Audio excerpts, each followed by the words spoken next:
Hi everyone, today we have a new video review, and as you can see, this time we are going to talk about something what I promised when I was checking kit from Meng. So this is the hobby design accessories set for their McLaren MP4/4 in 1/24 scale, so that's why the box is not that huge as you can see, but we have pretty much the same picture as on the box art of Meng, but there are certain differences, and exactly what I was talking about, this Marlboro logo and also some other minor things which actually bring a lot of difference. And as you can see, the packaging is traditional for this brand. This is the final shape of this kit, so you should be getting exactly the same stuff if you order it from any good model shop. And I think also Hobby Design sells it directly as well, and the kit number is written there, so you know what to order. There is nothing from the opposite side. We have this plastic seal from the clear sticker, so I'm going to cut through it and we will take a look at everything what is included here. In the meantime, I can also remind you that the kit review of the Meng is also on the channel, so in case you missed it, definitely check it out because it's a really nice model from the famous brand.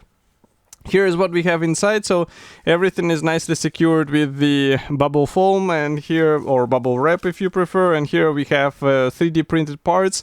There will be also some PE parts as well, but I would like to start with this 3D printing, and I can see that there are actually several plastic bags inside, so I guess we have more stuff to install onto your McLaren. So just give me a second to take them all out and try not to lose any of them. So first of all, I will show you something very tiny which I will not be opening because otherwise it's really easy to lose it, and this is something of the, let's say, tweezers material, because otherwise I don't know how you plan to install it. So as you can see, these are very small rivets, and I guess they will be used for the bodywork, and camera struggles to focus on them, but now you should be able to see it. And as you can see, we also have some metal rods. Frankly speaking, I do not know where they will go, so I will have to check the assembly manual. And the same goes for this plastic bag, so here we have more of those tiny rivets, and if camera will be kind enough to focus, you will see them. And as you can see, in comparison with my fingertip, they are still barely noticeable, so that's why I'm saying it's more of a tweezers thing with some magnifying glass. Even if you have a good eyesight, I think it's not worth risking losing it, because I'm not sure if there are some spare parts included here. As for the 3D printed parts, so here they are. These are the parts for the engine as far as I can guess, but we will check it in the assembly manual as well. As you can see, the printing quality is really good, so here I don't have anything to complain about. Again, the size is noticeable, but let's not forget about the scale of this model, so maybe this is a, let's say, good reasoning on why we have so tiny elements here. And now we move on to the PE parts. So okay, they flew out of the plastic bag, and this is quite interesting packaging. Why I was surprised, because as you can see, we have the plastic bag with decals, so it's closed here, but then it's not closed from this side, so I can easily take out all of this stuff. So that's why all of the minor PE threads just flew out. And of course I will show them as well, so let's start with the first one here with various meshes for the radiator grills. As you can see, this is a really good material for a bit more realistic appearance. I can see also some parts for the brake discs, which is also quite a visible element of this car, so definitely worth upgrading. And the only question is how the brake discs will feel like after installing a bit more metal on them. Another thing is the true silver metal panels. So as you remember, the original plastic offers you the chrome stickers. Here you get the real metal parts. You also get the templates for the tires, so you don't have to apply the decals. You just apply airbrush with the white color, and it will be way more realistic appearance, and you can also replicate some scratches just like on the real thing.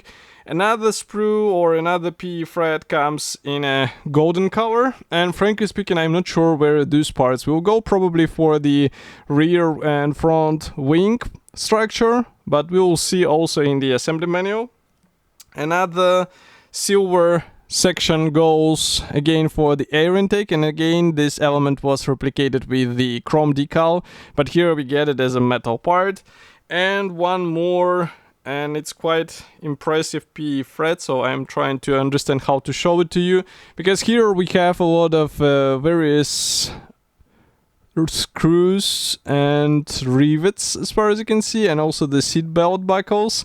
So all of this stuff is very small, so definitely sharp tweezers is a must have here, because otherwise it will be a small nightmare.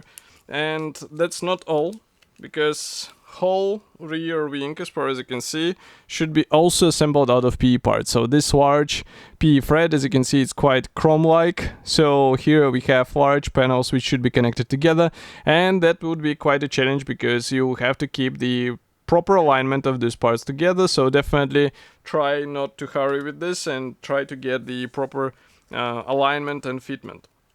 Next, I'm trying to open the decal sheet, because this is actually a very important feature of this car. I would say we all recognize this McLaren by the Marlboro logos. So this set actually fixes what Mank has omitted, and I don't know why they omitted, maybe some problems with the trademark. But here, as you can see, everything is included, and this is really great. We also get the decals for the tires, so in case you are not brave enough to airbrush them onto the vinyl tires, you are good to go with those decals, and those are noticeably better than the original Mank ones, so that's why it's also improvement. And as for the assembly manual, it is printed in color, but do not expect a lot of, I would say, features here. So let's zoom out a bit and also close the lenses so that you will be able to understand what we have here.